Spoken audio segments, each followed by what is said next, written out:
अस्सलामु अलैकुम dear viewers, आपके favourite informative channel metal life से मैं हूं प्रोफेसर शब्बीर अहमद। हमारा आज का टॉपिक है, अगर खामद बेनमाजी हो या शरा का पाबंद ना हो तो क्या बीवी उससे तलाक या खुला ले सकती है। ये एक सवाल है जो कि हमसे पूछा गया है कि अगर किसी शख्स की बीवी नमाज ना पढ़े तो कहते हैं कि खामन को हक है कि वो बीवी को समझाए और मार भी सकता है। अगर उससे भी बाज ना आए तो वो तलाक भी दे सकता है।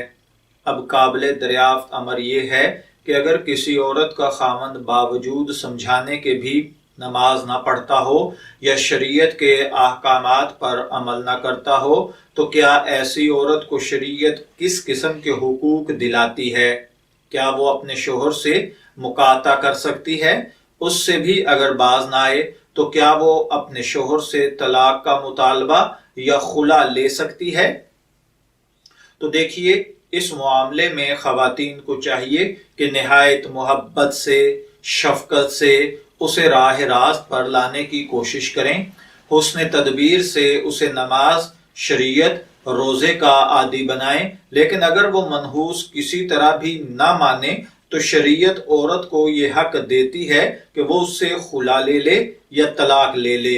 मैं दुआ गो हूं कि अल्लाह ताला हमें सही तौर पर अल्लाह के अहकामात को पूरा करने की तौफीक अता फरमाए।